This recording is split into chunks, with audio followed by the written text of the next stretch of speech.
I'm Eamon. I'm Merlin. And we're a gay. And his NB. Are you a reality television connoisseur? Do you like it discussed from an LGBTQ lens?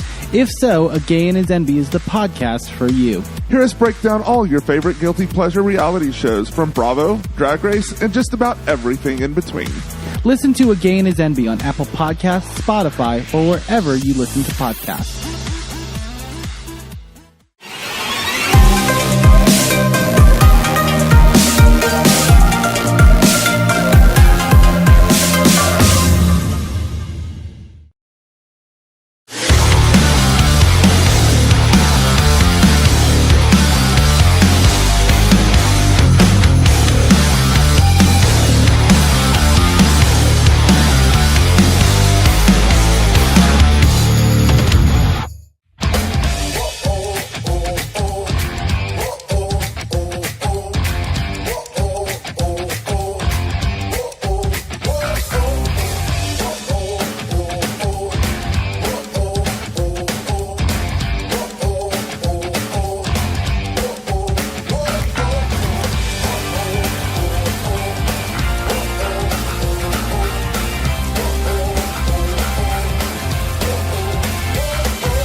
The Wrestling Mayhem Show. Since 2006, the pioneer in pro wrestling podcasting. This show is brought to you by IndieWrestling.us and IndieWrestling.network for your independent wrestling entertainment.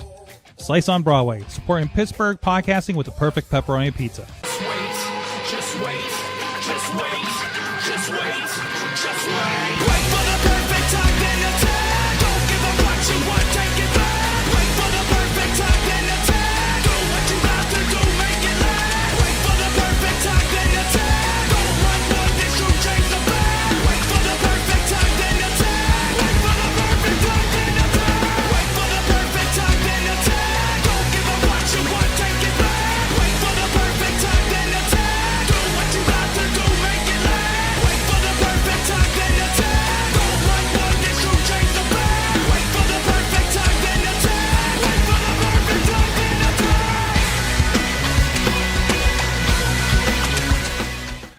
It is the Wrestling Mayhem Show, episode 986 Tuesday. We've been talking about professionalized wrestling. I'm Mike Sorg at Sorgatron in the Sorgatron Media Studios in Pittsburgh, Pennsylvania, and we have a heck of a crew with us. Hey, if you're joining us live every Tuesday night at 9 p.m. Eastern Time, or you're bored on Tuesday nights at 9 p.m. You can join us on social media. We have a lot of live chat rooms up, including Facebook we got going on. We got Twitch for IndieWrestling.us and Sorgatron Media, Wrestling Mayhem Show YouTube page, as well as the IndieWrestling.us YouTube page. Where else are we streaming? Mac, where else are we streaming right now? I don't remember. Instagram, maybe if I hit the button. Plurk. Yes. No, we're not on Plurk, Riz.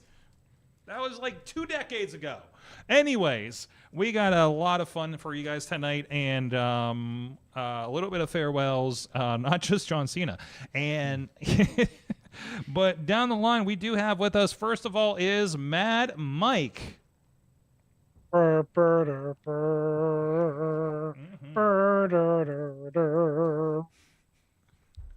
This is like this is the homage episode, yes, for sure. What is that? Bad horns. Why does he look like? Is that like Army John Cena or? It sure is. I took the vest off him. Okay. So I think it makes him look cooler. Why does he have a shirt tattoo? Because lazy action figure publisher. Gotcha. Thank you, Mattel. The Riz is here. Like they won't even get the inside the arm. What? Inside the arm joints. No. They didn't paint it all the way through. Oh, okay. There you go. Yeah. Well, the Riz is here. Yeah. They didn't paint my inside arm joints either. No. I will always remember just hearing John Cena because every now and again I hear the one snippet of John Cena saying the word boobies over and over again on the reels. What? You never heard that? No. It's just like a random. It's just random. It just says boobies, and that's it. I can't find will- it. I'm gonna have to Now, look for it. now. All right. Put it in in Slack lieu- or something. So I'm not only are you going to get all of my Five Nights at Freddy's lore, Sorg, Mm-hmm. you're going to get this every The single John day. Cena boobies lore. Thank you for that, I guess. Also with us, we got intern Tony. Last night Yeah. of the year for Mayhem It's Show. my farewell tour. It's the farewell to Tony. Farewell episode. Intern Mac is here too. Wait, should And- we salute like we saluting John Cena? And Yes, please. to commemorate their last night here, Sorg, we've invited Gunther here to chop them. Oh, Yay. perfect. You know what? That's something He that won a hasn't tournament, happened. didn't he? That's something that hasn't happened is these guys haven't gotten any chops since they've been here. Man, and we had so many wrestling shows. Well, Mac is going to have to get Tony's chops on Thursday then.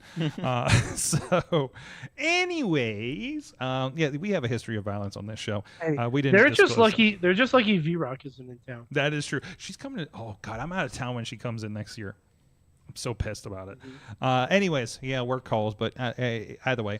But this is the Wrestling Mayhem Show. We're going to talk wrestling stuff, and we were going to talk about John Cena, have a little bit of farewell chat about that, and look forward to the Saturday night's main event. I want to look back at the pay-per-views this past week. Pay-per-view, PL per-views. I don't know what they were. TNA, ROH, and NXT all had shows. And so much more. But first, I want to talk about the big news from late last week. We saw the stories go around. I did a little bit of commentary on the social media yesterday about it, the state of things as it was Monday afternoon. But Netflix is poised to purchase Warner Brothers Discovery. Of course, we can talk about and did on AwesomeCast a little bit, and maybe we will more on Patreon about the idea. And we did on Patreon before the show on the live stream.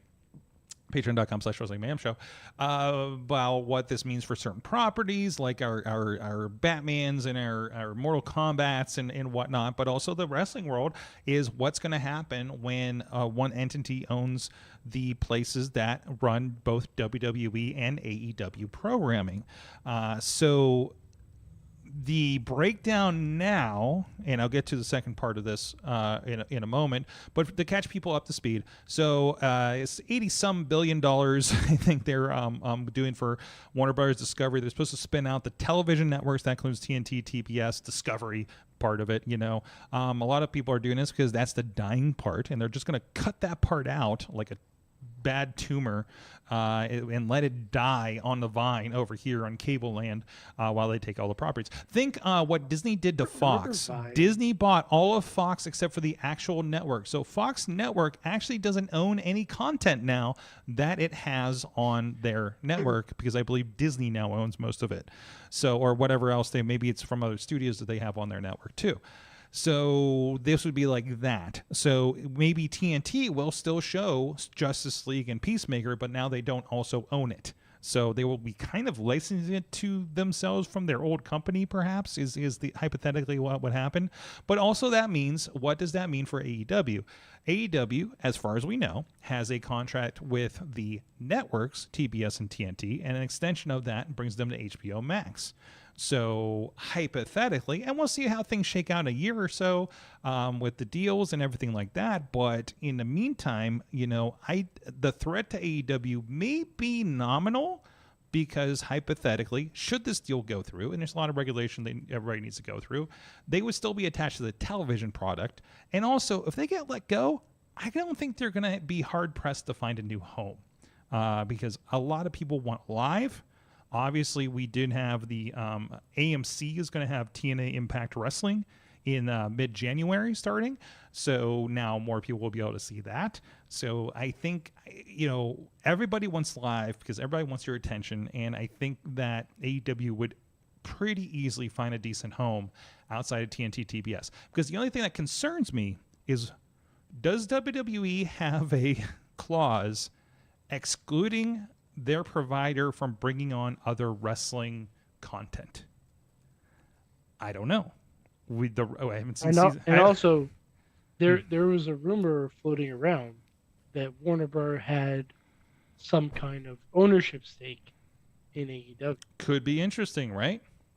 That's also a rumor that's been floating around, and I would assume that because it hasn't been mentioned in a lot of these think pieces that have been out there, that's probably not true. But it also could just not be on people's radar because it's not necessarily as big as like DC Comics or Harry Potter or things of that nature. Sure. I mean, so it's going to be interesting. AEW, what happens to AEW is the least consequential thing in the grand scheme of things for media, right? It's more like Netflix is going to own Batman. That's weird. And the Harry Potter and all these properties and Hanna-Barbera and Cartoon Network and, content and all those kind of things. So, that's a whole thing. And Netflix will own like Warner Brothers Games, so they're gonna have a game developer that's a very hot commodity right now with Mortal Kombat, right? So part 2 of this, as we all woke up Monday to our headlines to find out that Paramount Skydance, which just went through a whole thing we will not get into because politics are involved, are going to try to do a hostile takeover, going directly to the shareholders, offering them over $100 billion. For taking in Warner Brothers Discovery. So everything we're worried about may not even happen, and whatever. Either way, some streamer is going to end up with Warner Brothers.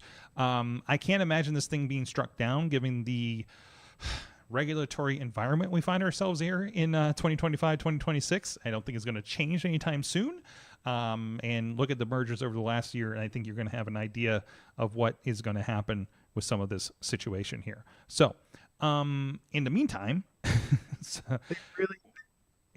whatever's going to happen is going to happen for somebody said that if Netflix simply goes forward, things will not be buttoned up for 12 to 18 months. So if you're worried about AEW, you don't have to worry about it for a while. Okay, probably for the duration of 2026. If this does go through, the first thing I would do if I was Netflix is just release Batgirl. I think, okay, I'm with you. First thing I would do. Second thing I would do, release Coyote versus Acme. That's actually happening. That is actually happening.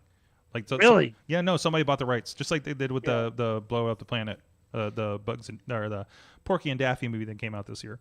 Another distributor bought the rights to it. Batgirl, I think because of the way they did it, they're not allowed to. So like they wrote it off, so if they bring it back, like that actually is like illegal. But Sorg, if it goes to streaming, well, they don't make revenue. Well, but I think if a new entity buys it, they can make a decision, perhaps. So I don't know. This is an accounting thing that is stupid. And again, Batgirl. I just want to see Brendan Fraser's Firefly. Damn it! I mean, we all do. Come on. So I forgot he was in it. How do you fuck that up? The man had just won an Oscar. Yes. Do you know what that would have done for your movie? Justice for Batgirl is going to be my plea through most of this process of Warner Brothers getting purchased. That whoever comes next. Listen, going back to wrestling for a minute. Sure, please. Just imagine if this goes through. It's just a boardroom situation. On one side you have Triple H, on the other side you have Tony Khan. It's not what's going to happen. I like your hypothetical though. And then in the side tables you have, John Netflix, Yakko, Wacko, and Dot all there trying to get That's this right. to work. Who gets the tower with Yakko, Wacko, and Dot? Hey, you know what? If Yakko, Wacko, and Dot wanted to become the trios champions, I'd be all for it. Hold on. I gotta do it. I gotta do a young and check. Interns, did we lose you at the Animaniacs reference? No. You guys are with us. Okay, I just want to make sure we haven't lost the audience. Yeah. Good. Remember they came back for seasons on Hulu. That is true. Yeah. You guys are our barometer to see if we're getting too old here. Okay. In our references. So. But still, like, it's a far-fetched scenario. But if it happens, there's going to be talks. There's going. I don't know. There's going to be. Like, what kind of talks are you talking about?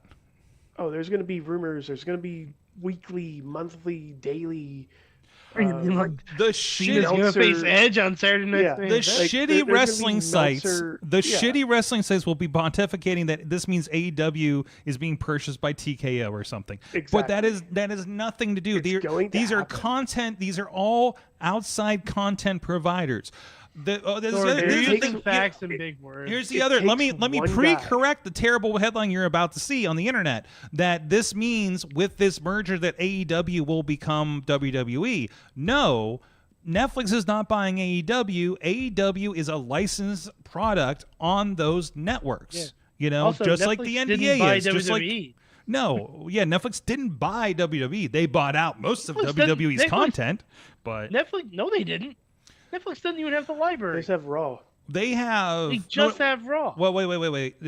Consider the international too. And a Vince no, McMahon documentary. Sorg, jingoistic. We talk about America. Here. Watch your language. No, because there are certain countries where AEW and WWE stream on the same platform. Sure. That's what I'm saying. We talk about Yeah. U.S. streaming rates because, like the metric system, it's different. And everybody takes else is one. doing it wrong. Got it. It takes one person to be like, hey, what if we do this? And also, fuck your football.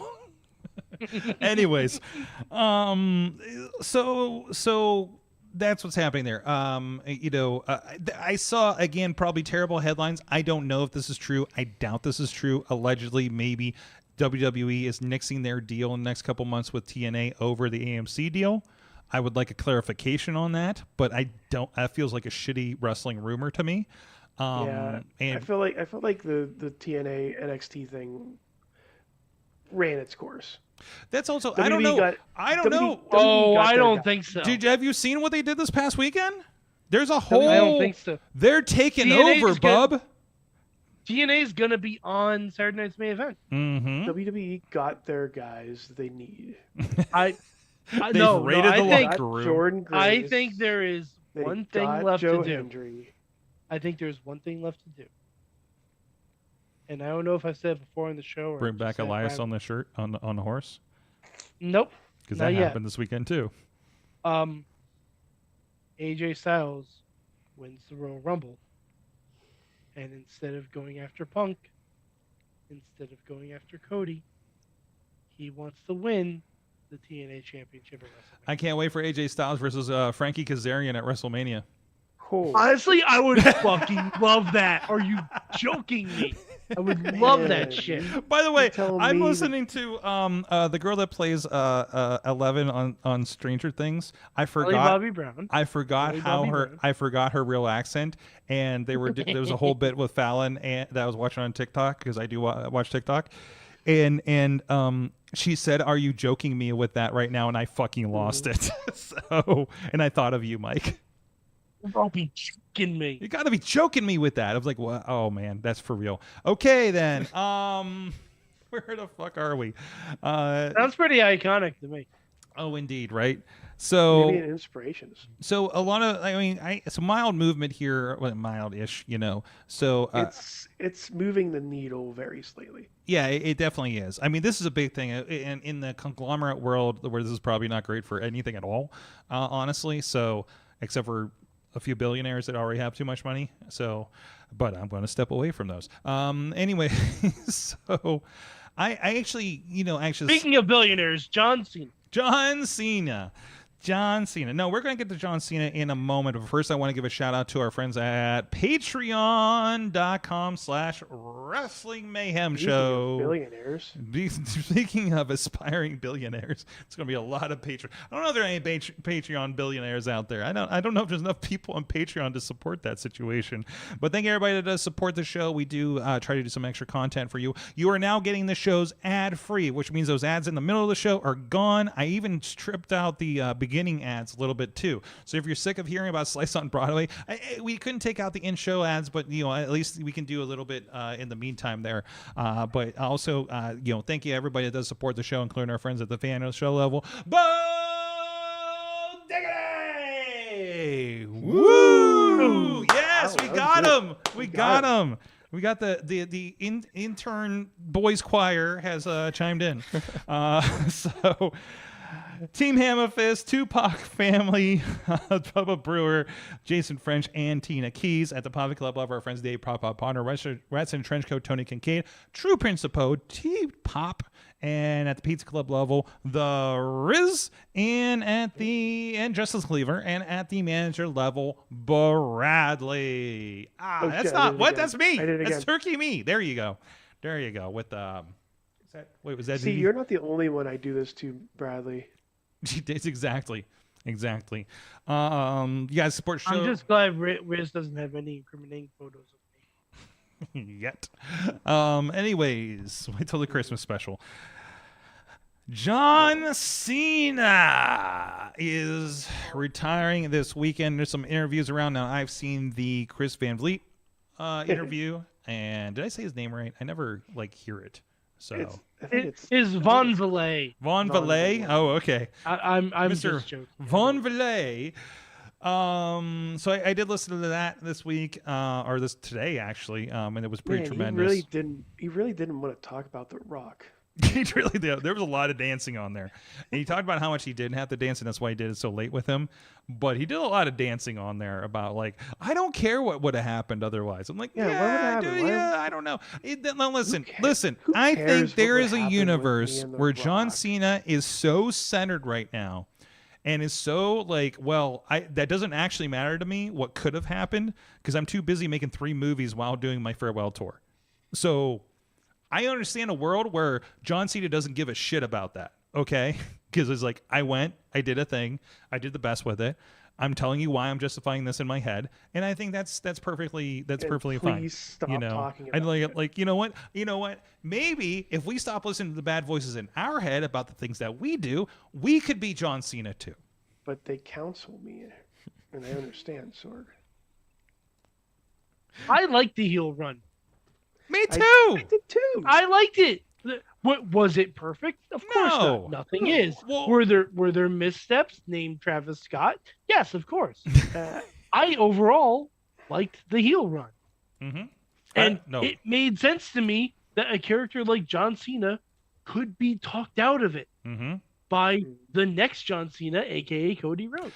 No, dude, I sat there. I'm in Newark. I'm watching that SmackDown in person. And when he went face and walked off, I'm just like, did this just happen? It seemed quick. I loved it. SummerSlam was a blast. It started to turn during the Punk feud. Sure. Let's be really honest about it. It started to turn during the Punk. Well, even he gets into that on Chris's podcast with him, where he talks about people were already kind of turning me, people were appreciating what I'm doing, then not booing me, so we had to come back Because it was fun. And the plan was always to come back, be the good guy, leave on the high note kind of situation, right? So, Of course. I don't see a world in my mind, in my bookie mind, I don't see a world where John Cena walks away from Gunther this Saturday. May I Super present you? Cena, Sorg. Mike, present your may- case. Mike, call your witness. So, may I? I was thinking about this. Mm-hmm. I was thinking about this. Gunther's saying he's going to make Cena tap. Mm-hmm. Mhm. Going to make him Gives give me- up because he's never given up. He's never surrendered. It gives me pause. Now, do I think Gunther is going to lose? No. But here's what I think might happen. Hear me out. Gunther can't make Cena tap. Can't make him pass out. Cena keeps pushing back, won't tap, says, I never give up. Then Gunther just powerbomb him to hell and gets the pin. So Gunther failed in his objective, but he beat John Cena. Okay? Gunther walks away, slightly dejected. And then Cena gets up, grabs a mic, and he's about to speak. And then Cena's interrupted when you hear, "It's game to play!" And the Miz comes out. And the Miz says that John Cena screwed up his entire retirement run. Okay. He just lost the match with a man he has no history with when he could have been here in this city with his greatest rival, The Miz. And Miz steps in the ring just berating a just beat to hell Cena. Like, chest all red, he's breathing heavy, he's crying a little bit because it's his last time. And Miz is like, you could have had this. Why didn't you respect me? The man who's beaten you at WrestleMania. Like, just goes on and on and on and on. And then Cena's like, you're right. Ring the bell. And he AA's Miz, pins him clean as a sheet, 1, 2, 3. That's how he goes out. Gunther gets the rub. We get a good feeling going out the door. I like it. It came to me over the weekend. I'm like, it could, because Miz is counting down the days on his social media and just showing stills of him and Cena. I'm like, unless this is just Miz trying to get himself over, which it probably is. And also just a general homage. It can completely be, everybody. This is the main storyline in WWE right now, right? It could be, but I don't know. I'm looking and I just see the Miz golfing. Oh, this is from November. He hasn't updated since apparently on here. So I think he sticks to Facebook and Threads. Okay. Yeah, I think a lot of people have moved over, huh? So, anyways. Yeah. But I do like how, and he talked to this with Van Fillet, whatever his name is. Fillet. Ray Fillet. Give me back the fillet fish. Chris Ray Fillet. Yeah. But I mean, I've seen this, and I like the way he's doing it.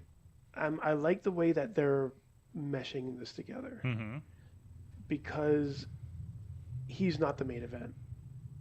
He's not on this show? I think he is.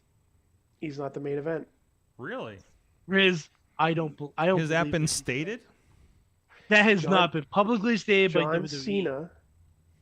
John Cena has stated himself that he is going to be the first match. Really? And then everything after that is going to spotlight WWE versus NXT. Everything after that, people are going to not see, because they're going to turn it off as soon as Cena's match. I don't know about that. There's no. For the amount of casual people that they're trying to get with this, Cena has to go on last. You know what? I could go either way. What gets you to the show? Then did you get to the show? Is it on? Then, it's on. I'm here for a night of wrestling. I blocked out 2-3 hours for whatever this is going to be for the night of wrestling. And what else am I going to do? What am I going to do? Turn on AEW? If I'm or here you for can John Cena? Or you can watch Stranger Things, or you can watch Percy Jackson. There's any number of things you could be doing now with your Saturday nights. Are they looking more at their phone because John Cena's not on the screen? Maybe, but no, I think they're going to stick around. Honestly, so I mean, this is what Saturday Night's Main Event did all the time. There's good matches besides John Cena. There absolutely is. There absolutely is. I'm not saying there aren't. I'm saying there's no way he's going on first. We'll see. Absolutely. We'll see. He said he wants to go on first. He also has very much said about how little control he's actually had in the decision making this last year. So he's been very adamant about that. So what do we have? What do we have to look forward to if he was to go first? So according to the cards so far, what we have here, according to the WWE's listings. So, okay, you got him and Gunther. Okay. You got a Cody Rhodes and Oba Femi from NXT because he just won the championship this past weekend. Femi. Maybe. Okay. Yeah, it was like, whoa, what's this guy? On NXT, there's an NXT championship match between Oba Femi and Javon Evans. Oh, already? Wow. Well, Javon Evans already has a match. Yeah, okay, okay. Javon Evans and Leon Slater against AJ Styles and Dragon Lee. That's going to be awesome. Bailey and Sol Ruka. So we have 4 matches lined up here, and I think, are there going to be more, potentially? Probably not. Yeah, probably not. Maybe if they only do the 2 more. hours. Yeah, maybe Saturday Night's Main Event only has... Yeah, it's only that 2 Saturday hours. Night's Main Event only has like 5-6 matches. Yeah, and it's a tight 2 hours usually. So they're on Peacock, so they might have a little more leeway with that. But we'll see. We'll see how that goes. So, I mean, on paper, there's and Cena's even called it kind of a non-canon kind of night. What they are pausing the storylines a little bit, but much like they pause things to do, I don't know, tribute to the troops or something, right? To a certain degree. So This is tribute to the Ultimate Troop. it kind of is, right? Yeah. So, but. I don't know. Interns, being the younger John Cena viewers here, what do you think about this kind of send off that he's having here? If I'm being completely honest, I think it was booked terribly. I heard in the interview that John Cena said that he would have did like triple the amount of dates that he was booked for, but WWE didn't want that, which I understand because you're kind of you want to save the I think it's more than WWE didn't want it. I think it's his schedule mixed with WWE wouldn't allow that. Oh, okay. Because I think he had so other most of those probably would have been live events. Yeah, most of so people wouldn't have seen those anyway. Yeah, he would have loved to do live events. He would have loved to do like 100 dates or something like that, but just things. The other aspect to sorry, aside because it just brought me up to another thing. Another aspect of why we only had 35 days is the insurance on him while he's on movies is becoming too high. Really? Oh my I think he has to put up $500,000 every time he has a match. Yeah, that's so. And he is working out deals. He just explained in Chris's interview between the studios and WWE to help with that. So, but yeah, the bond they have to have every time he has a match because, and it's a good point. What if he gets hurt? Now he has to go to set the next day, and he broke his nose. Now he has to wait for things to heal up before they shoot something else, and now that's costing the film company money, right? So, yeah, no. But anyways, so there were limitations on this. He's not booking. They didn't book. I don't think they booked anything. I don't think they had the flexibility to book anything, most things around, this, like the dates were the dates and we made the most of it, right? So, but I think besides the limited dates, I just think it's John Cena. I understand they're trying to build stories, but I don't need to see John Cena in 3 of his matches against Logan Paul or with Logan Paul. I want to see him just fight dream matches every week. And I think, they also said in the interview that John Cena was originally there was no story for him to turn heel. It was just they needed a big moment for Elimination Chamber, which I think is the problem now is they're so focused on social media posts and these things are going to go viral that they just wanted viral moments with John Cena. That's why he fought Brock Lesnar, which is the worst match I've ever seen. I would have rather him fight people he should have fought LA Knight. He should have fought The Miz. Roman Reigns would have been cool. Carmelo hate the younger people. There's so many people he could have fought, and I think they just wasted half of his dates on dumb opponents for a farewell tour. But I think him versus Gunther would be a good match. So I think it's going to be. What was it? Side note: if John Cena versus Brock Lesnar is the worst match you've ever seen, I can get you a list. The worst Brock Lesnar match. Way worse. I can give you a list of worst John Cena. I guess I'll say it's more of a hypothetical. Listen, I just watched on the Saturday Night's Main Event feed they were doing on YouTube, John Cena versus Great Khali as an opener to Saturday Night's Main Event, where Khali won, and Cena is getting booed coming out. Yep. So that's about right. This was not a good time. As he should. This was not a good time. Facing the Great Khali. No. Other match. Oh, sorry. That match actually took place in Riz's house. Yeah. In my dream. Got you. Probably right here. Well, I can't see it. Hang on. Me backtrack here.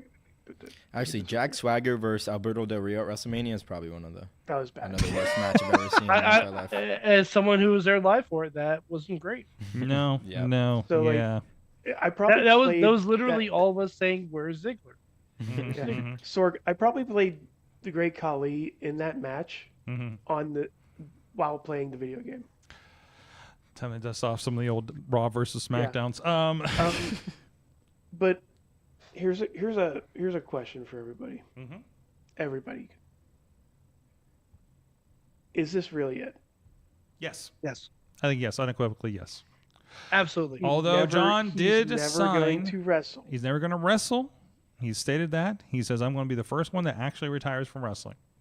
I believe him. Without ailment. I mean, and AJ's next, And but he did sign a new And contract. Tanahashi. Don't forget Tanahashi. Tanahashi, there you go. Tanahashi. Yep, we're gonna have that farewell at Wrestle Kingdom coming up here in January. The only time I stay up late for New Japan. So there's that. So what have we learned from John Cena? I What learned can we a lot. I learned a lot of Mandarin Chinese from You've learned you John shouldn't. Cena. You've also learned that you shouldn't read Mandarin Chinese, not actually knowing what it says on a No, teleprompter, correct. or else you may almost cause an international incident. I really want to try Mandarin Chinese ice cream. No. That's what you learned from this. Okay. Mad Mike, what have you learned from John Cena over the years? What haven't I learned from John Cena?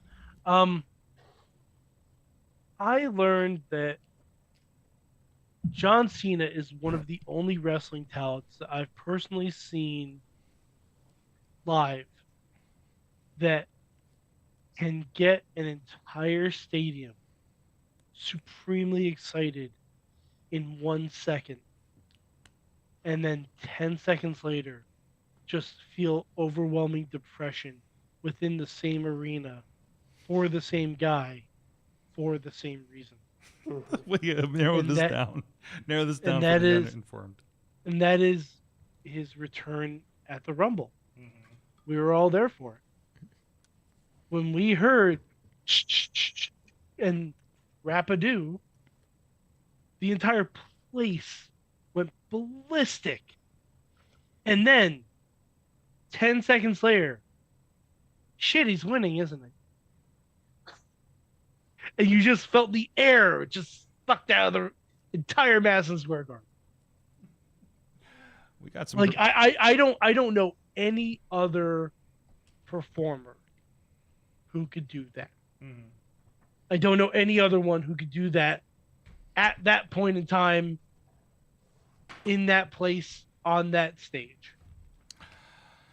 I don't know anyone else that could do that. No, you're right. I think. Go ahead. I'm trying to think. I don't think of I can't think of anybody that has that same thing in his prime. Because this was not like a retirement tour band type situation. This was prime John Cena. Yep. Getting cheered and then all of a sudden realizing this is Super Cena. From the chat room, T-Pop says, I learned that John Cena that the most effective way to counter any opponent is a promo battle. In a promo battle is by saying fine speech after whatever they said. I learned John Cena was right about anytime he had a promo on somebody that they probably couldn't hang with him, they couldn't, and they weren't the next guy yet. Hey, or you at know, all. You know what else I learned, Sorg? DJ Lunchbox was right About which part? about John Cena. What was he right about? It's been 20 years. It's been 20 years. DJ Lunchbox lore. Yeah, but remember he did the whole I'm going to make sure I'm a big fan of John Cena by the end of it. And he made a believer in all of us that he was one of his biggest fans. And he was right. He's actually now that he's retiring. We'll see when WrestleMania comes to Riyadh. But when he's retiring, he made a believer out of Lunchbox, who then made a believer out of us. All of us. From the chat room, Alex Miller out there in Cali says, I learned from John Cena to not buy a fake Lambo.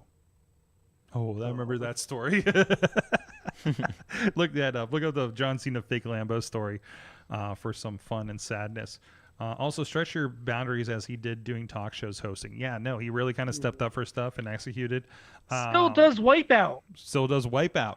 Right, I put the screen up that John, because AEW ran over a little bit, and so my thing detected that where I was watching Wipeout instead, and so I put a little John Cena AEW confirmed picture, and I love like the one comment I got was just nope. I was like, take a fucking joke, Facebook It's a guy. joke. Yeah, It's a joke.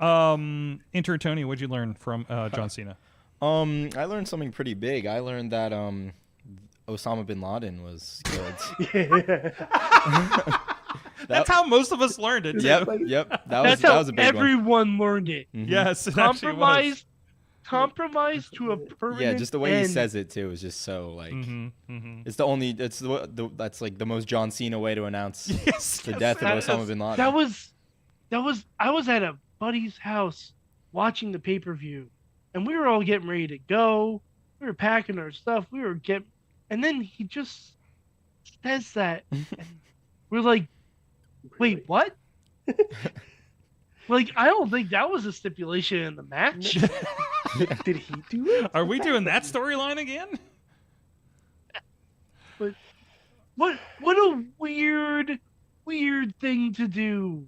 And then they played. What a Stars and weird Stripes thing. forever. Yeah.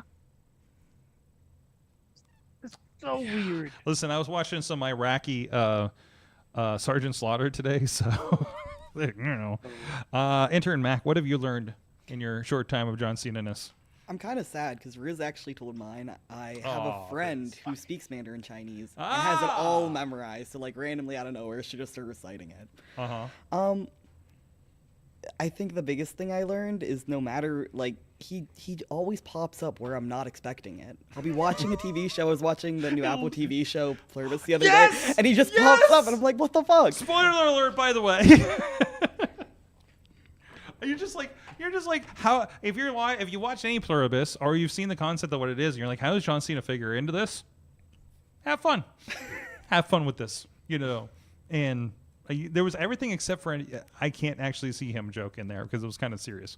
But my God, Remember when he was Fred's dad? Fred's Oh dad. my yeah. god. Yep. I remember about that. In like a Nickelodeon Fred movie. Oh, okay. Yeah. Mm-hmm. And Okay. he gives Fred an AA through their living room table. Yeah. You remember when 12 Rounds had the briefest of cameos of Rikishi's Put a Little Ass on it? No, I don't remember that actually. It's if you watch 12 Rounds again, Mm-hmm. there's a scene where I think John Cena interrupts a couple in a hot tub on a balcony. They didn't listen to As Put a you Little Ass do. on it. They're listening to Put a Little Ass. Is that from the? I clocked it the first time I saw that movie. I'm like, wait, what? Is that from Like, were they listening? Is that from the originals album? Yes, it Okay, is. where Yes. they had wrestlers sing for the Yeah. first time since Pile Driver. Mhm. Yes. By the way, I found one of my favorite things to do when I still lived in New York City. This is a sidebar, but I apologize. Is all of the touch tunes jukeboxes that you can play from your phone. They all have WWE originals on them. So, if you want to see some weird looks from old men at a bar, just download the app, pay $5. Just play the entire album of WWE originals. This is about as good as me dropping like Limp Bizkit's Nookie in the middle of Planet Fitness. No, but that's a good song. Yes, yeah. These are not good songs. Hey, Sorg, I went to see don't Limp Bizkit last year. It's a good song. So hey, I Don't Suck was a great song. Oh my God. It was spoken word, and that's being generous. If anybody has a beautiful singing voice, it is Kurt Angle. Hey, we got some chat room over on one of the YouTubes. First of all, I see that let's see, Nick out there says that I wish John Cena faced David Otunga one last time. Okapa Cabana, their mom just got them a ticket to see the final Cena show, and yep. We can't believe we got to see John Cena versus R. Trizzle 3 times this year. Did we get to see that? 3 times. I thought we saw it once. Once. Un tiempo. I mean, I would be here for it. So, but anyways, And we're not talking about Cesaro. But anyways. Hi, Claudio Castagnoli. Hey. Hi, Claudio. CMLL champion, by the way, right now. So I still like how John Cena in his pipe bomb promo brought up Matt Cardona, brought up Nick Nemeth, and all of a sudden they're in this tournament. Oh, there's like memes where he also brought up Claudio, and they're like waiting for Claudio. Yep. Like it was like a loading screen kind of thing. So hey, you got to get to see most of it, man. Like that was really cool. So to bring them back around. So, but yeah. Also, Sorg, you have a video in Instagram right now that I just sent you. Okay, that is a difficult thing for me to do. That's okay. Is Just this for John you, Cena Is it for the saying show or just for me personally? It's just for you, Sorg, and Mike. You are correct. It's just John Cena saying boobies. Okay, that's for me later, for reasons. Boobies. Anyways, let's give a wait. Everybody, yeah, everybody went. Hey guys, a lot of stuff going on here. IndieWrestling.us. It's a big weekend actually. Top Rope Tabletop is going to be back here on Friday. We had a really big show with Crash, the at the time RWA Heavyweight Champion, was a part of that, and at surprise there was a swerve and a heel turn during that session. So if you like Dungeons & Dragons, wrestlers playing Dungeons & Dragons with our friends Tyler Klein, Keith Hott, Mikey Montgomery, the Enjoy Wrestling champion, and Tatiana, other people are not on my head right now. We're going to see all of them this Friday live on all the social medias for IndieWrestling.us. Thursday night is Thursday Night Fights from the brand new warehouse location, and it's going to look a little different than last year. We got in the space, we did the show, and we have notes about how to make it look even better this week. So I'm looking forward to moving some cameras around, seeing how that goes. I was really excited about that. You can see we're actually dropping the matches from the first night at the warehouse this week. A couple of them are already up, or you can go check out the show on IndieWrestling.network or over on the YouTube as well for the full show. And of course, Saturday is RWA Seasons Beatings. A lot of stuff is going down there, including I will have the card up here in a moment because I never remember matches in the moment. But also we are also helping out Enjoy Wrestling. They'll be streaming over on their Patreon page. I believe. I'm pretty sure that we're going to be doing that again. So that's not breaking news or anything over here, but nobody's talked to me, but I'm pretty sure that's what we're doing. We'll be working with that crew over there to be producing that show. And so a big weekend of wrestling. And of course, if you can't pick which one to see, everything's going to be available on demand and everything. So you're going to have no problem with that and catching have a big wrestling weekend. Watch one on Saturday night, watch the other one with your cereal and Cheerios and on Sunday morning. That's what I usually do with my extra wrestling when I'm working. And I'm trying to see what the big matches. Oh, of course, the biggest thing that we're going to have going on is, of course, Tony Kincaid getting pied. There you go. That's literally the title. Tony Kincaid gets pied. So good for him. And so much more. Beastman's going to be there, as well as the Rev Ron Hunt, John McChesney. A lot of the favorites, friends of the show, are going to be a part of that too. So go check that out. RWALive.com for information and the social media for the match listing. And then Enjoy Wrestling, and we'll learn a little bit more about what's coming up at Enjoy Wrestling here later in the show if you're not on Patreon, I guess. So there were a bunch of shows this weekend. NXT had Deadline. ROH had Final Battle. And TNA had Final Resolution. And a lot of stuff was going on there. First of all, I am saddened a little bit. The Righteous have been popping up over in popped up over in TNA after the championship match, the tag team championship match with the Hardys. And I'm so sad. I just saw the Righteous a few weeks ago at Defy. They're tremendous. And the TNA audience literally is chanting, "Who are you?" That makes me so sad and says a lot about the current TNA audience right now, I think. So it doesn't make me sad. Yeah. It doesn't make me sad at all. It makes me angry. Mm-hmm. That was mean. They're supposed to be like I don't want to say they're supposed to be ECW like the fans, but they should know their shit. So, I'm sorry. So you're mad at the fans for this one? I'm sorry. I'm sorry. if you showed me a bunch of different tag teams and told me one of them was the Righteous, and then asked me to name the members of the Righteous, I would not know the names of the members. Okay. These ones No, chanting "Who are you?" Mm-hmm. is poor form. Mm-hmm. Poor form. I don't blame them for not necessarily knowing who they are. One of the issues is they were in TNA before, too. Yeah. So Okay, it's so?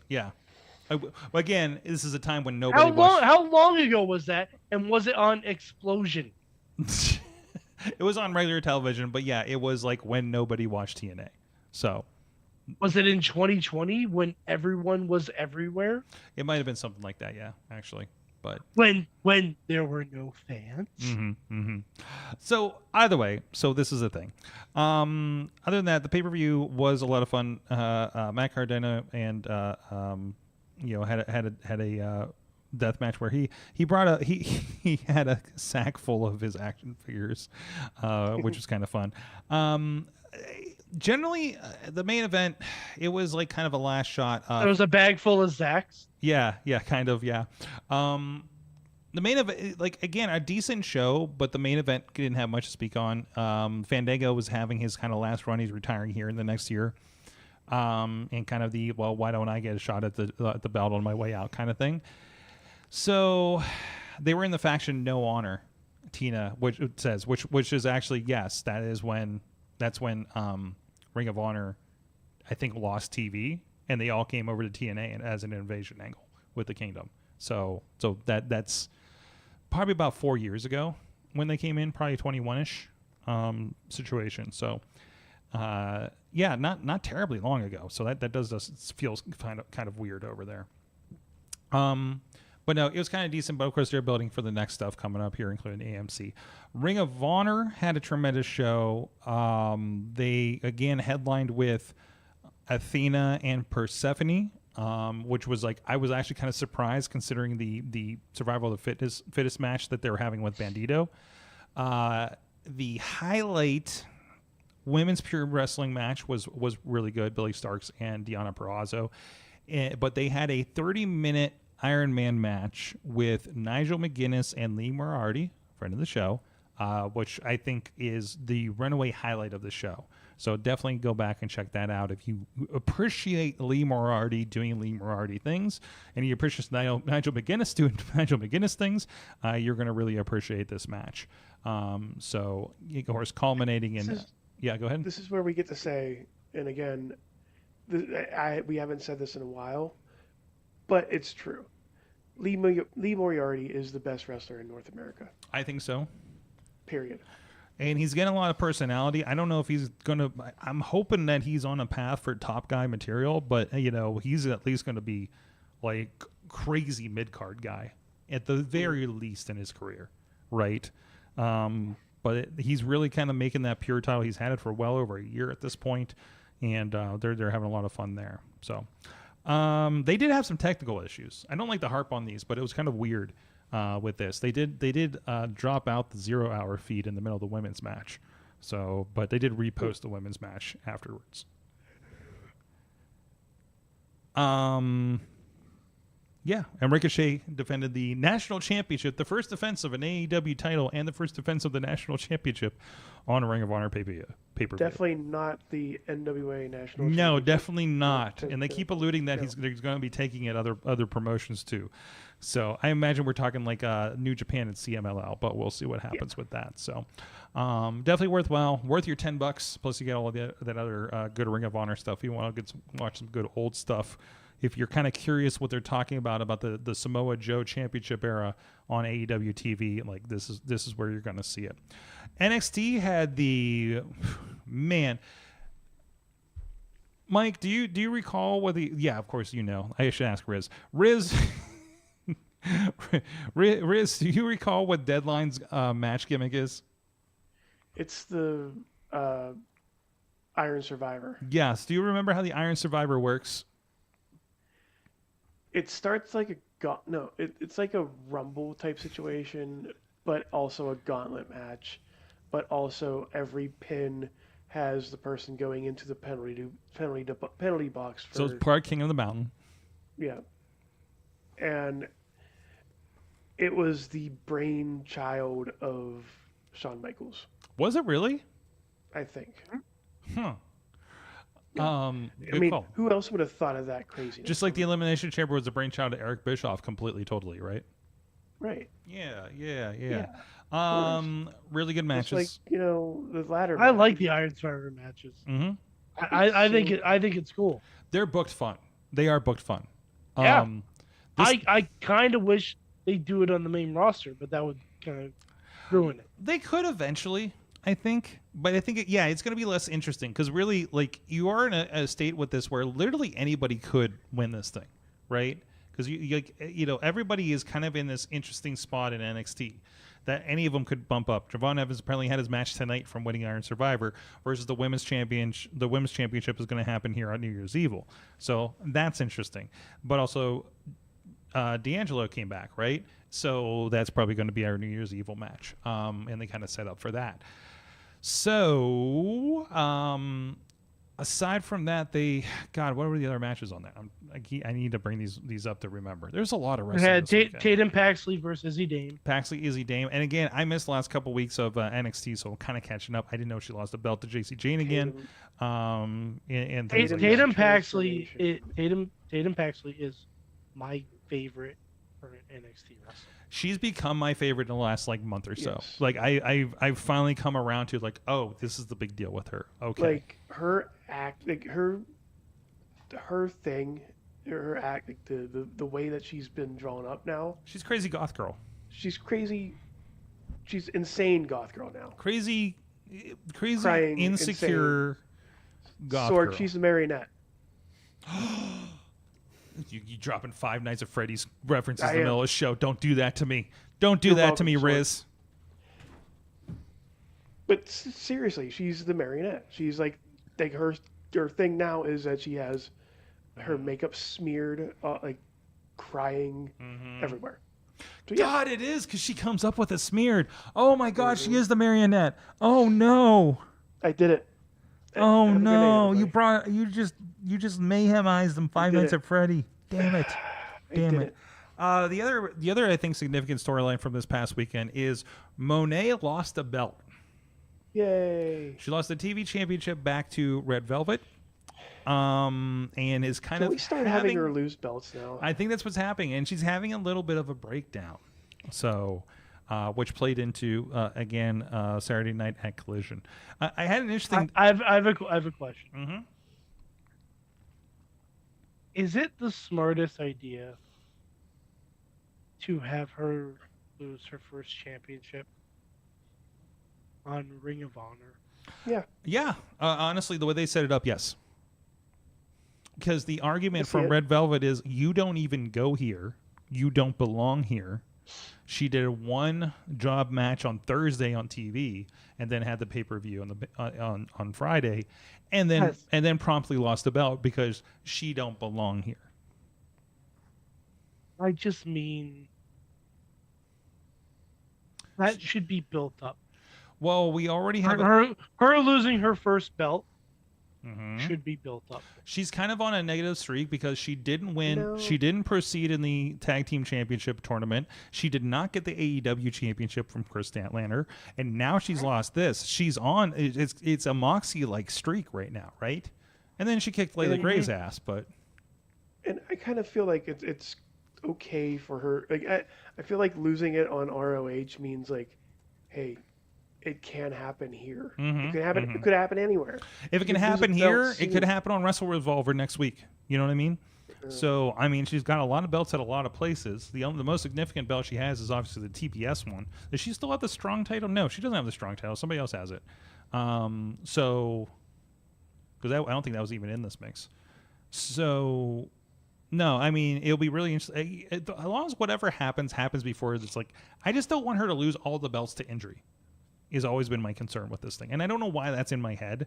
Probably because it happens way too much. Seth Rollins Because recently. it happened to her. So, and it did happen to her, didn't it? Yeah. So, and it just happened to Red Velvet. She won the interim belt, and then she beat her to have the regular belt, and then they had a rematch and she dropped it. So, It's interesting. I don't know how we get out of it, but we're on the ride for now, and that's what's building things up. And it's good to have Monet on. I felt like they were doing a little bit more with the pay-per-view, or maybe it's because they had Collision the next night for Ring of Honor, because they did have Monet on it. They did have an AEW Championship match on it with Ricochet and Dalton Castle. It was a real Ring of Honor is always a good show. Let's be honest. If you like the wrestles, I wanted to go back to a note on something. No, that was my note. Anyways, so it was a big low-key weekend of wrestling, oddly, and yet the thing I'm still mostly excited about is watching the Continental Classic matches on Collision. That's the thing I chose on Sunday morning when there was NXT and TNA still on my plate, and SmackDown. So I think that says something for at least how I look at wrestling these days. But they really get my attention this time of year, and when we're in such a lull for the holidays in most of wrestling, aside from this John Cena thing right now, but next few weeks are going to be terrible for WWE. Let's be honest about it, right? I don't know about that. They have to build to another Saturday Night's Main Event. Yeah, do they? In early January. Oh, in early January. Before the Rumble. And plus, they're going to have the Netflix, the Netflix season the Netflix anniversary. The Netflix anniversary. Yep, we're going to have a championship match. That's going to be a big show. Yep, absolutely. I could even see Braun winning at that show. But there's definitely a world where that I can see them do that to set up for a match at Rumble or something, for sure. So, good stuff. Well, we know if there's one thing that Steiner's good for, it's a championship match at a Royal Rumble.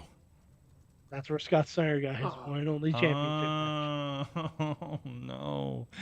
All right. Well, hey, guys, if you're with us on the regular feed, we're going to show you a little bit, some messages from including one of the matches coming up and a special PSA from Enjoy Wrestling. We'll be right back after this break.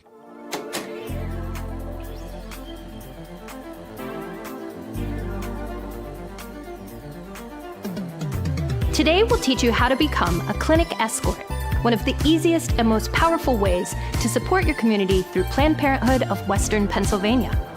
So what is a clinic escort? Great question, Italian strongman Gianni Michael Enrico. In wrestling terms, a clinic escort is like a manager or a valet, but for patients. Escorts help provide a safe and well-supported experience to and from appointments. It's a great gig, even for the greenest of volunteers. Here's how it works. 96, 97, 98. First step, sign up and get ready to train up. Ugh. Once you've given your info, Planned Parenthood staff will guide you through the process. Step 2, learning the ropes. The following contest is scheduled for a brief orientation at Planned Parenthood of Western Pennsylvania. Learn about training modules and other requirements to get involved. Step 3, stay calm. Practice makes perfect. And never engage with these hairs. No matter what they say or do to make you mad. And wrestling is fake, too. Great work, Enjoy Tag Team Champs, the main event. Here, the way we fight back is not with fists. It's by helping patients access crucial healthcare services. Isn't that right, referee George Ross? That's right, folks. No funny business here. Keep it clean. You're here to help. Do not engage with the protesters. Don't pull their hair. Don't pull their ears. Don't poke them in the eye. Don't fish hook them in the mouths. Don't do any of it. It's not above board. So, how do I exactly sign up to be a clinic escort at Planned Parenthood? Happy to help, Enjoy champion Mikey Montgomery. Every volunteer starts their journey right here. You can apply on our website, or better yet, sign up at any Enjoy show. In fact, you can join the new Enjoy Wrestling volunteer cohort and complete your trainings with pizza and people cheering you on.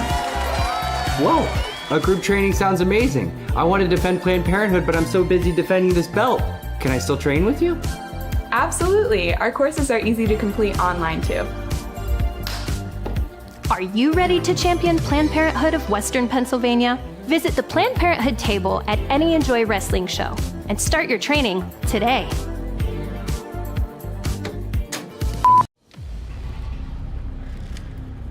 Mad Dog, you're one of the most feared and respected professional wrestlers in the world today, and rightfully so. But the last time you were in Pittsburgh, you disrespected me, you disrespected the city of Pittsburgh, and you disrespected the people that I worked so hard to build up. So that's why when I talked to Enjoy Wrestling and I told them I won this match, I said I don't want just any match. I want the match that you're king of. I want a dog collar match. Me and you, chains and fists, doing what we do best. And at the end of it, we'll find out who the real king is.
I'm Eamon. I'm Merlin. And we're a gay. And his NB. Are you a reality television connoisseur? Do you like it discussed from an LGBTQ lens? If so, A Gay and His NB is the podcast for you. Hear us break down all your favorite guilty pleasure reality shows from Bravo, Drag Race, and just about everything in between. Listen to A Gay and His NB on Apple Podcasts, Spotify, or wherever you listen to podcasts.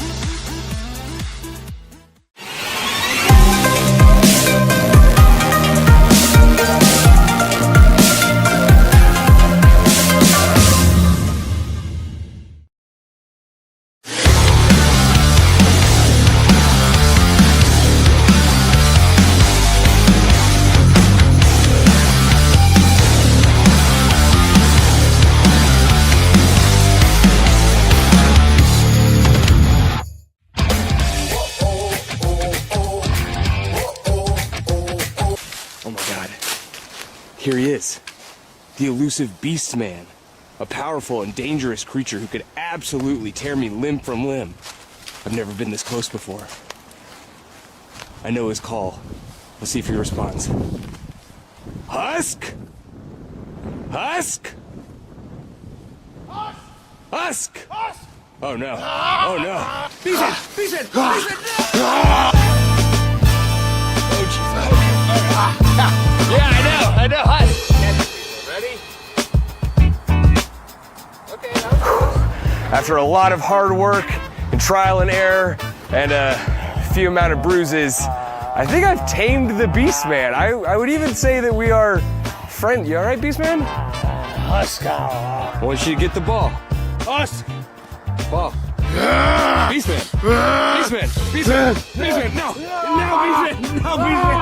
think we're friends now. Such good friends, in fact, that we've decided to form a tag team.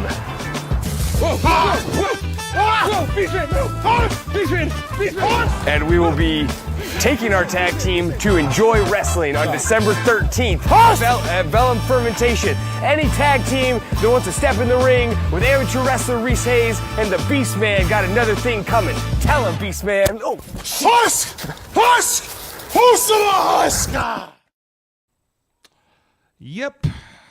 Beast Friends is going to be at Enjoy Wrestling. If you're on Patreon, you didn't get the videos, go to Enjoy's social media and you can catch all that stuff. Going to be a pretty big show. Hey, I neglected to actually share some of the comments. We did ask the social media what they learned from John Cena. And Threads had a lot of good responses as well as over on the Facebook. So Spooky Doing says, never propose to someone on live television. Yeah, that's bad. That's a bad line. Jokebox Hero says that you can win a last man standing match by taping your opponent's legs to a ring post. Was that him? Hey, it was him. That was him? Was it him and Batista? It was him and Batista. Just want to point out, it said last man standing. Didn't say last man dead. That is... Whoa. Not last man unconscious. Okay. It says last man standing. All true. All true. If you knock out somebody's legs, they can't stand up. Mm-hmm. And we have another Never Give Up there as well. Over on the... What was this? Oh, no. Where's the links? There we go. Over on the Facebook, we had a lot of comments on the Wrestling Mayhem Show Facebook group as well. That will not load now. There we go. Vimmel, our friend Vimmel from England, popped up for this one. I know you're listening. I know you're still watching. And this is the time of the year you usually chime in at the end of the year, I think. Keep doing what you do. You'll be doubted, then loved, then hated, then loved, then missed when you stop. That's great.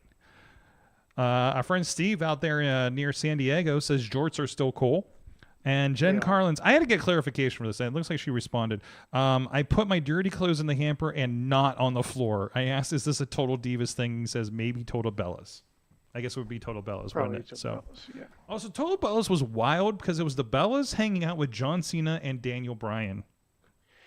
And John Laurinaitis. And John Laurinaitis, which I don't think anybody's allowed to hang out with anymore. No. So for legal reasons. So there you go. Well, there's a lot of education happening here, including the education with our interns who are here in studio.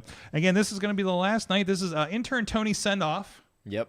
And Mac is going to be with us for at least another week. All right, it's hanging out with us, and you're going to witness the calamity that is going to be the Christmas episode, which I'm going to start planning tomorrow.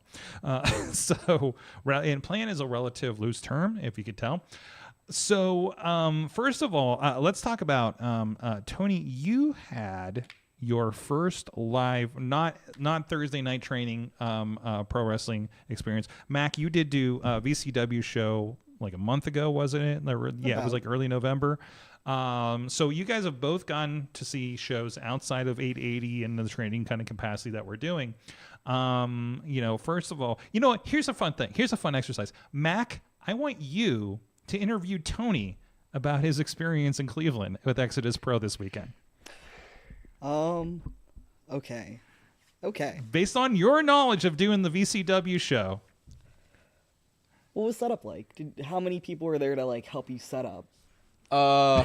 There were 1, 2, 3. I want to say 5 or 6 about. Okay. Was there more or less for VCW? Whenever we first got there, it was me and Sorg were doing most of the production setup, and then out of nowhere, a bunch of people came out of the woodwork and started assembling things. Yep. I don't know. Bad at asking questions. Did you how did your production meeting go? Because I heard you guys were a lot more involved than we were, where I was just kind of in a room listening to 4 different people talk. Again, how did your production meeting go? Again, it was led by a beast man. Yes. It was led by Beastman. He talked a lot. I felt very out of place. Mm-hmm. Did you feel more included in the conversation? I felt just as out of place.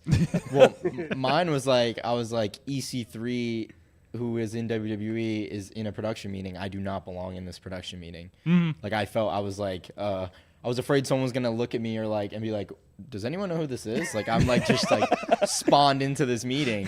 Which I think was like your vibe. You thought everybody was looking at you, right? I was terrified. I was in there. I was like, I don't belong here. You're also They're like the gonna be- smallest person in the room. Oh yeah, they're like towering over me. They're like, "Hey, how are you?" And I'm like, "Hi." You're like 6-7 feet tall. I'm terrified for my life. Mhm. Yep. Um, And they're kind of bigger at Exodus too. Yeah, they were. Everyone was so tall. Everybody, I think they average 6 foot tall out there. Yeah. Yeah. So, anything else?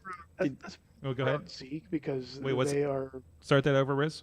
Yeah, that's why I hover around Zeke whenever I'm at VCW, because they are like my size. Mm-hmm. Yeah. Yeah. And they can protect me. Zeke is your shorty anchor. Yes. Okay. Well, I forget his name. The really really tall guy who was in the 2v1 handicap match in the Gannon? Gannon Jones Jr.? Is that the one Yeah. that is like almost like he was like 7'5". I was like, oh my god, this is insane. Like that just didn't He feel real. wasn't even the tallest guy.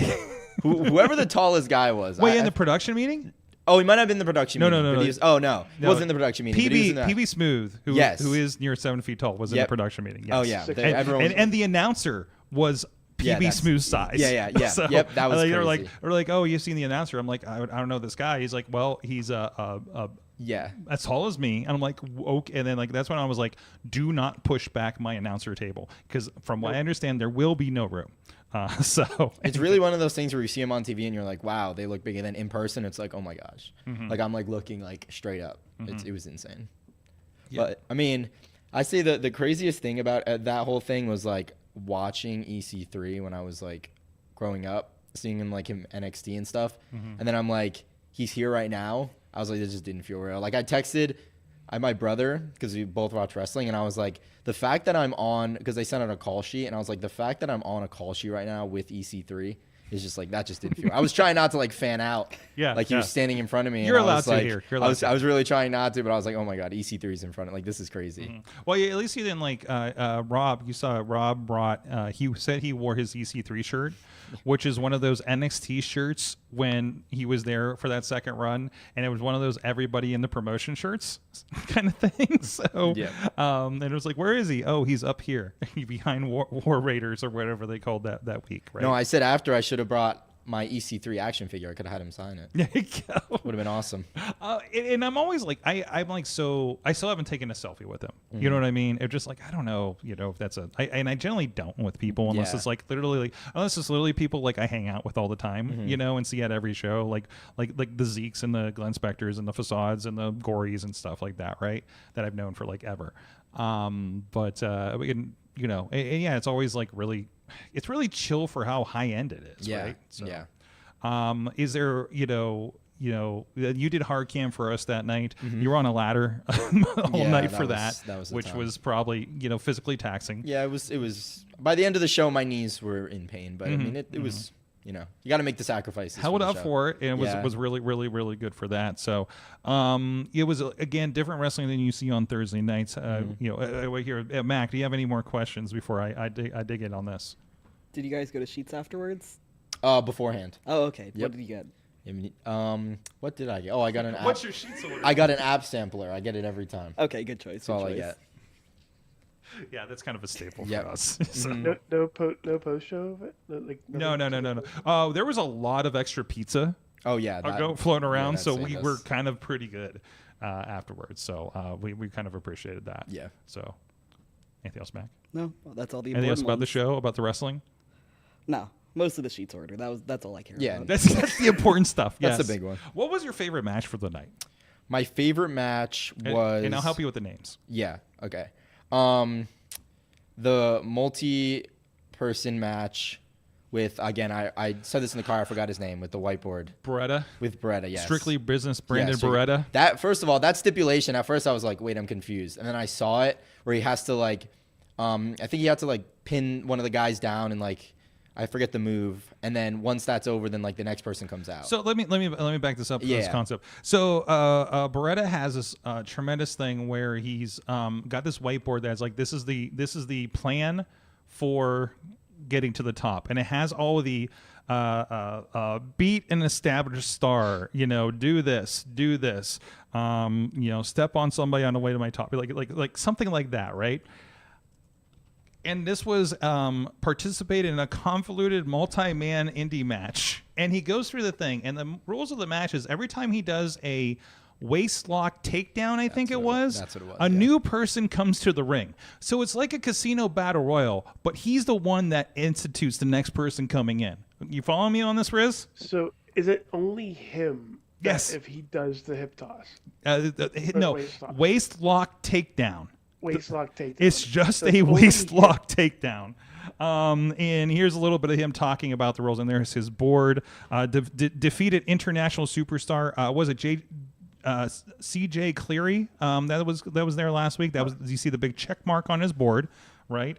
It's the strictly business plan, is what it's called, the SBBP. And he goes through there and has that. He still needs to defeat a legend of the business, I believe. But he just kept and we're like, okay, when are these people going to go?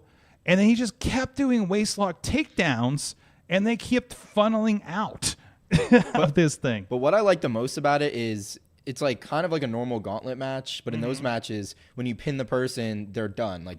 The next person comes out, the other person's gone. But for this one, I was like, he did the takedown in 1 second. I was like, oh, that's it. But then after everyone does it, then it's an actual multi-man match with everyone, which I really enjoyed. But the final decision can only involve him, whether he's pinning or being pinned. Yes. Somebody does a pin and it gets waved off because even he explains somebody's going to do a Canadian Destroyer on the ring apron for no reason whatsoever. So he's like, everybody's going to forget the rules. People are going to do super kicks for no reason whatsoever. And he just named all the stupidest things that happen in indie wrestling matches. And they all happened in this match.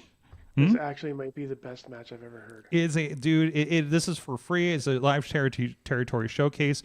It's NWA Exodus Journey, the 3rd anniversary show on NWA Wrestling's YouTube page for free. You can watch it all back, and this is a lot of fun. Talboy's a part of this. The Him Bros a part of this. That was part of RWA. I think you saw a couple weeks ago there, Riz.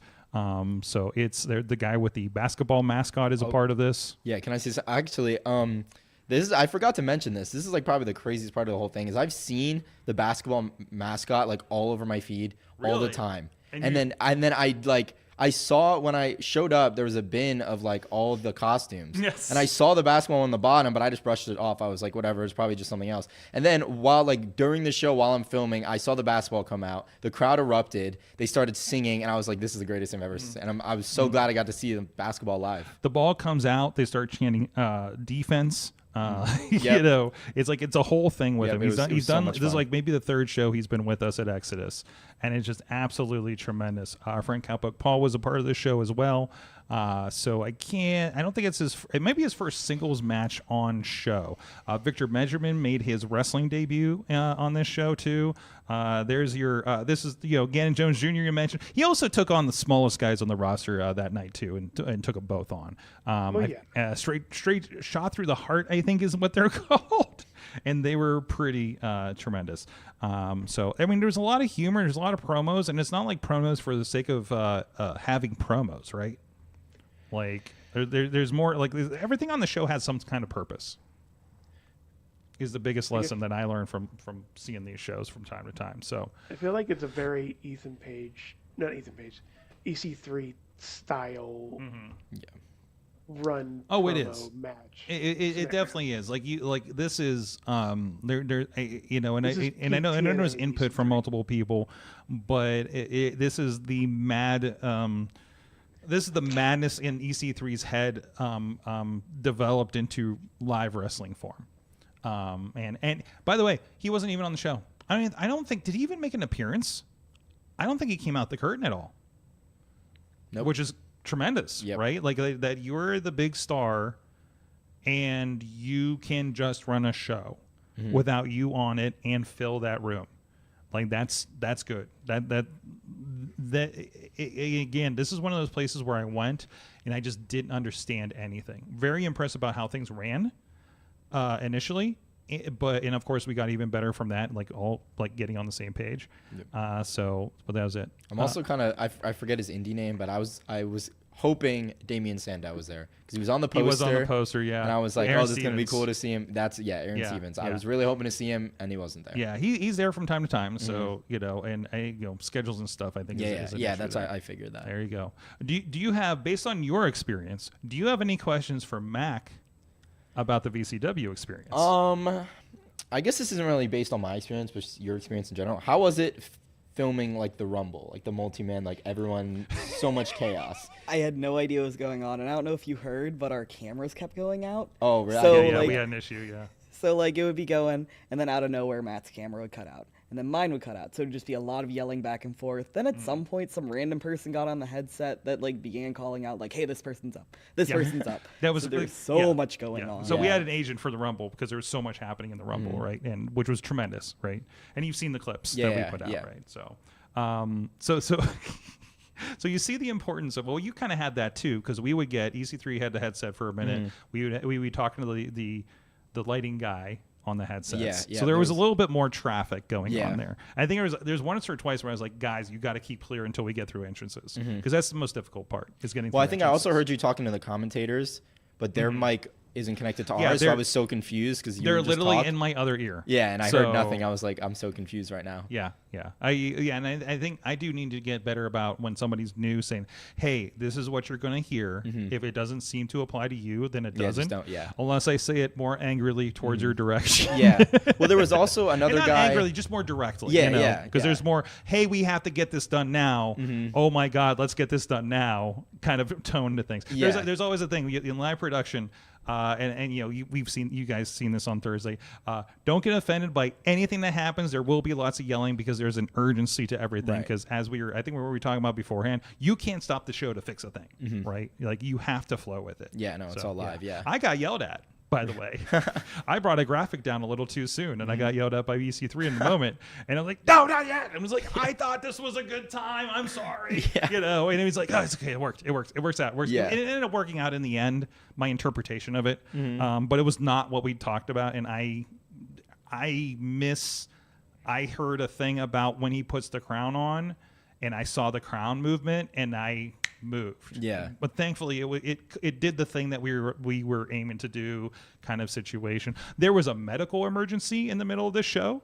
I don't know if you probably heard. I heard it. I heard something about a bloody nose over. And I will, and there was something that happened with one of the people involved with the show, and in the middle of a match, in the middle of one of the championship matches, and hopefully you don't know which one it is. If we did our job right, and thankfully, that was a point where everybody was on, and absolutely, like, everybody not hands-on sprung into action and got the EMT. Also, I learned there's an EMT at that show. Because I saw him go by my desk. So no, really smooth, and that's the biggest thing. Like, there's problems on every show, whether it's technical or personal or personnel, or performer, sometimes. But you never know if everybody does their job well, you would never know as a viewer that something went wrong. We talk about, like, oh, hey, our Ring of Honor had some downtime. Hey, oh man, there was a weird camera shot on TNA the other night. There was actually somebody switched something wrong over something. And those things happen, but that means there's probably like 20 things you didn't know happened. If those things came up, a lot of other bad happened. You know what I mean? To get to that point, that you're distracted, not covering stuff, and things like that. That's what I noticed from our experience too. Brandon Beretta's math-based promo for that match was absolutely incredible. Yes, there was like a percentage, like so many percentage of the people in the match are going to do this. So many percentage is going to do this. Oh my God! So, and it is freaking worth, the whole show's worth you guys checking out there. T-Pop's also saying NWA Exodus is consistently one of the best produced and formatted indies running today. Everything on an Exodus show feels important, and they always tell great stories. They only do like what did I say, like 6 to 8 shows a year. So they're not trying to come up like, versus TNF does like the opposite. We're doing weekly episodic with newer wrestlers, right? and that is being pulled off as smooth as and I think we're getting pretty smooth with that, honestly, is incredible, and that's a testament to everybody who works there. And I'll shout out specifically Keith Hott on that, because Keith is probably the one going the most insane in this situation, trying to keep things together. But no, it's incredible. So.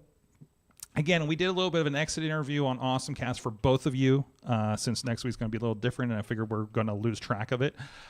So what have you learned from what have you learned generally from, let's say, the wrestling production and from being around here on the Wrestling Mayhem show? Mac, let's have you go first. I've learned so much about wrestling.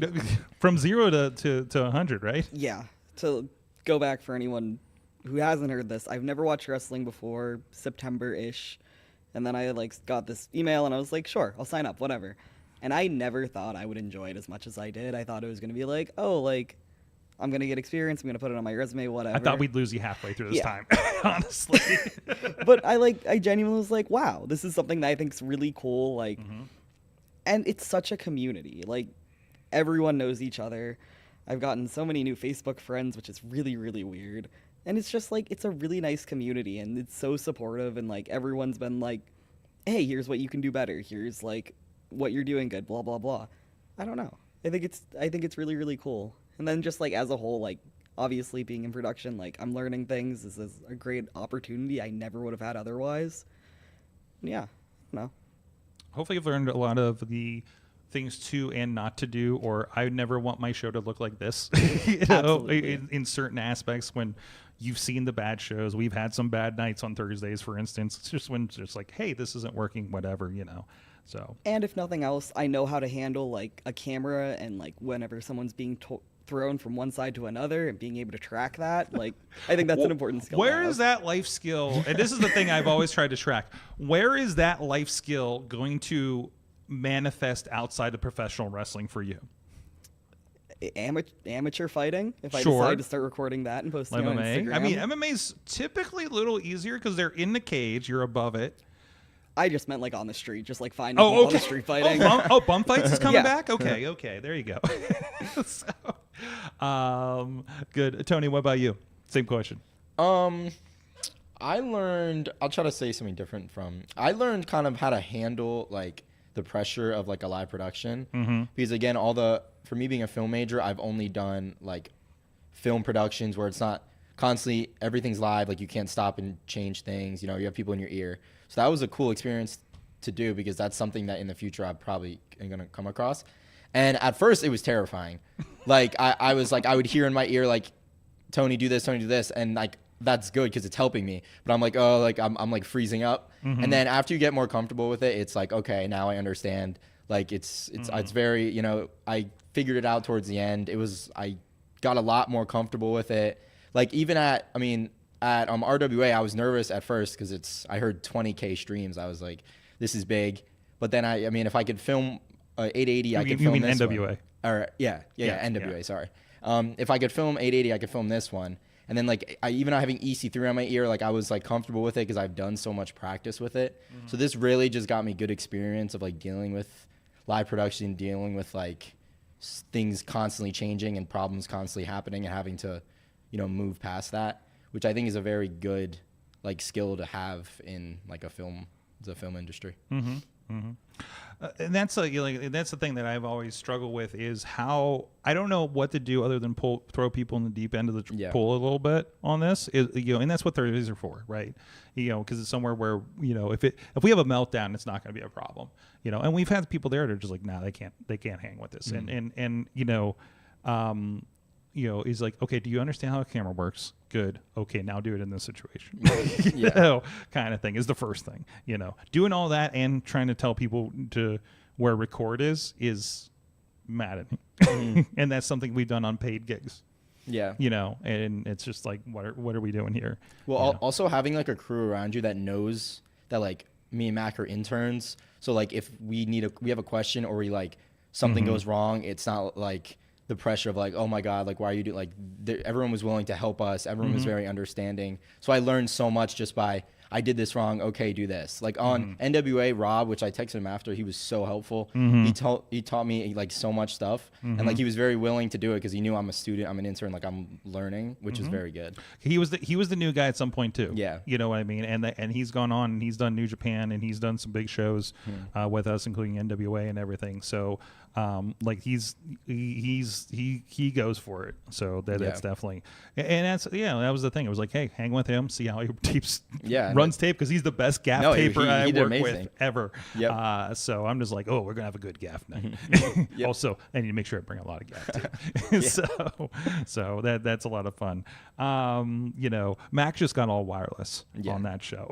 So anyways, no, it's been great to have you guys on here. You've been a great addition to the team. I think I'm repeating the things from the other podcast, but I spent a lot of fun with that. I look forward to seeing you guys in 2026. Maybe we'll have some more people. Who knows what Pitt's going to send us, and then you'll be teaching them. Yeah, exactly. Won't that be an interesting thing, right? So, but, I think we're building a very cool, creative community with everybody here, including people from Detroit and Cleveland, and so some people from California are in that Slack too, that they're doing some stuff, and Florida actually down at our friend down at Full Sail, that Jesse in there. So we got real cool things. So thanks guys, and thanks for helping me prove that this thing works a little bit too. So awesome. So let's give a shout out to our friends that are feeding us doing this show. We got to feed these hungry college students that are coming through the show now. And our friends at Slice on Broadway, New York City style yins are made, multiple locations. They have a new restaurant actually that they spun off. Other than Tim's Market, there's like a fancy restaurant, I think in the East End maybe. I saw an article about it a few weeks ago. So ever expanding, cool to see the support independent professional wrestling and support independent quality pizza parlors as well. So check them out, sliceonbroadway.com. All right, guys, let's close up the show with what did you learn, aside from John Cena, what did you learn from wrestling this week? Since there was a lot of stuff going on, who would like to go first? I can start. Okay. I learned that Kendall Gray in NXT is like one of the best wrestlers. This is the Evolve champion that just won the Iron Survivor match. Yeah. Yep. She is incredible. She is like, a lot of people compare her to Kurt Angle, which you think is crazy, but then you watch her wrestle and she is absurd. I don't know if I don't know. I kind of go sleepy on anybody from Evolve on NXT for some reason, because I watched Evolve and I thought it was like the sleepiest wrestling show I've ever watched, because it's like doing a no audience thing last night. So I haven't watched it for a few months, obviously, but so you're telling me I should be giving her more time. Yeah, I mean, I've only caught her glimpses, like the stuff she has done on NXT, the few like couple matches she's had, but she is like incredible. She's so good. Good, because I was watching her and I was trying to figure out when it came to like the Iron Survivor match, I was trying to figure out how does she stick out amongst this crew, and it wasn't hitting me yet, other than she came in with an Evolve belt, right? And now she's got a championship match, right? So so that tells me somebody sees something with her, and I should be paying more attention to her. 100%. So awesome. Do you know where she came from? Is she like is she one of those like athletic pickups or something like that? I believe she was. I believe like she was like through the training program, but I don't know what. I don't think she was. Actually, I have no clue. I just knew she was in the training program. We're going to do a quick Wikipedia search and see what we can get out of it. Professional wrestler, early life. I don't think, she was in amateur wrestling. So that makes your sense. Kurt Angle that works makes out sense. a lot. Yep. There, really good sense. Yes, very much. Riz, how about you? I learned that I kind of want RJ City to go over everybody's entrance in AEW and critique it and change it with his new voice that he's having now. RJ City ended AEW this weekend and had some kind of backstage roles that were that were happening. I hope this. In my mind, RJ, let me know because I saw you share my stuff. I wonder if he's going into more of a producer role or something. and spending more time on that, or it could be simply just the numbers on AEW. Where I think they're as he stated, I think they ran out of people to talk to. They probably did. I think they really ran out of people because they talked to so many people on that show. And, I mean, their last interview was the Rizzler, Sorg. And they're like, we can't go any further than this. Yeah, we've talked to the Rizzler. We've hit rock bottom. Although he said that from show 1, didn't he? So. Yeah.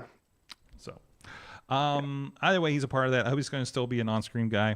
I felt like they were using them less and less since they've been doing the tailgate pre-shows. So I don't know what that's going to partake in, but I think he does some backstage roles. So that might be he's going to. Hey, maybe you remember the old story? He was on Splat-A-Lot on Nickelodeon as one of the gladiators, He was. and they put him backstage to feed lines into the guys because he was better at that than anything else, right? Yep. So it's kind of the story of his career, isn't it? So it's pretty much it. Yeah. So hey, congrats on 100 episodes of, was it 67? 167? Oh Just God, about, is it roundabout. literally 6'7"? Oh no, I gotta do the thing now. Okay. If the kids like it, Sorg. The kids. Damn it. I saw the bit about using it with 11 on Stranger Things this week. I was like, oh no. I think that's the joking me thing I was watching. Anyways, T-Pop learned that NWA Exodus showed that Carson Drake needs to find better friends. Tony, what did you learn from the slime balls? Oh my God, that was they Aren't they the greatest entrance They in are wrestling? so cool. You told me in the car, you're like, just be ready for the slime balls entrance and just them in general. And I saw them and I was like, wow, this is like the best gimmick I've ever seen. There was so much fun. Just them just sliding across the rope was just so cool. It's, if you haven't seen a slime balls entrance, it's something to behold. So it's the match that I forgot about. I was like, guys, we have one more match. And I was like, no, we have the 6-man. Ah, fuck. So anyways, it was still a very, very smooth show. I'm seeing if I can cue up the slime balls entrance. Mac, what'd you learn from wrestling this week? I didn't watch any wrestling this week. When did wrestling enter your life this week? Wrestling mostly entered my life this week. It's all just been John Cena stuff on my feed. I get very surface level stuff. What did we learn about the new space at 880? We had that last Thursday. There's been so much stuff since then. It's so nice. The new space at 880 is so roomy. Mm-hmm. There's so much parking. I couldn't find the entrance. This is sold. This is sold. This is selling it right here. I mean, you aren't shoulder to shoulder with anyone. You don't have to fight to get through. There is a projector that someone kept walking through. They got yelled at for it, so don't do that.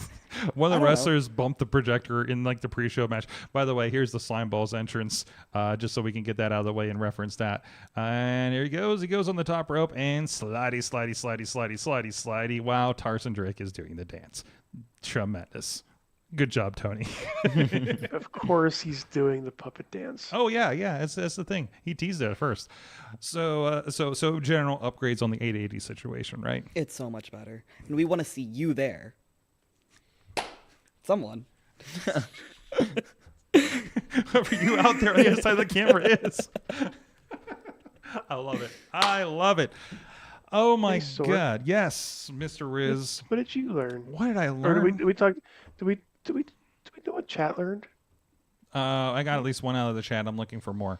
Let me know if I missed anything out there, Mac. Okay. God, what did I learn? There's a lot this week, including what you guys got into. I learned that there is no height restriction on announcers, commentators. As we referenced earlier, I learned that, God, I love, you know what? It's a pain in the ass to figure out a new space, especially you've been doing the same thing for 11 months. And we had, felt like it took 3 months for us to kind of figure out the last space. I think it's going to be much quicker in this one, honestly. Because I'm very familiar with the space because I've done work in there and there's been wrestling shows in this space before. And so side note on that, I understand Enjoy Wrestling still has exclusivity over the Hilltop County Fair that happens once or twice a year. So look forward to that next summer too in that up there in Allentown. I learned it's nice to go back home because again, that space where 880 is where I've done a lot of work. I belong to a co-op, a kind of a media co-op.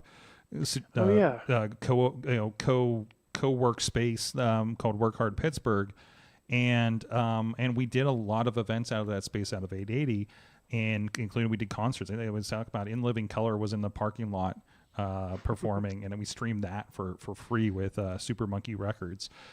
So when they're like, oh yeah, do this, I'm like, yeah, this is over here, this is over here. Oh, they did this since we've been here last, kind of thing. There's proper bathrooms, for instance, right? There's so much space for things. People aren't on top of each other, like Mac was saying.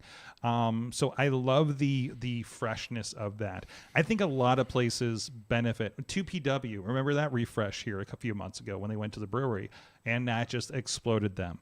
I think, I don't know what's going on with the tree lawn, but Exodus, I think the only thing holding Exodus back right now is the venue. They're outgrowing that venue, and I'm hoping there's something else in Cleveland that will be more suitable for what they're doing. Like literally, what can we do? Like we were asking ourselves, what can we do to make this look better? And I was like, literally have higher ceilings and wider walls, so that we don't see the white walls. We can black things out. We can have a little more control over things, and can maybe move the disco ball that's in the way above the ring, things like that, right? Like this is like This is about like 40% Washington Hall in Defy. You know what I mean? Like if it was that size, we could do so much more with this and really kind of set it up. But we finally figured out like the space there. So that's what I've learned. Like venues make shows sometimes, I mean, just like talking a little bit about San Diego last week. That was a really cool feel for War Games. Seeing buildings, they were right downtown. That's crazy. And if you know stuff about San Diego and kind of how that city's built, like it's a pretty, they're wildly, and there are probably planes flying over that thing the whole time, by the way, when you're sitting there, because there's a whole thing about the airport is right there downtown, and no building can be above a certain height because of the takedown. It's actually the shortest takeoff of, I think, any airport in the country. So, it's the busiest airport. There's somebody landing every 90 seconds. I sat there and counted, sitting in the park. So, and everything interesting is in the flight path. So there's that. Guys, thank you so much. Tony, enjoy your time off and the holiday and the friends and everything. Thank you. Hopefully we'll see you next year doing some cool stuff. And thank you, intern Mac. You'll be here next week to party with us. Thank you, the Riz, and thank you, Mad Mike, wherever he is gone. And we're going to do Patreon. Riz and I are probably going to be here. Everybody else is probably going to go home, and because we're going to talk way too long about Five Nights at Freddy's, and more about Megan Fox and everybody's infatuation with Chica. So that's your tease. Thank you guys so much. You have been awesome out there, but that's not that podcast. We'll see you guys next week for the holiday special. Mayhem out. Just wait, just wait, just wait, just wait. Wait for the perfect time, then attack. Don't give up what you want, take it back. Wait for the perfect time, then attack. Do what you This show is a member of the Sorgatron Media Podcast Network. Find out more at sorgatronmedia.com.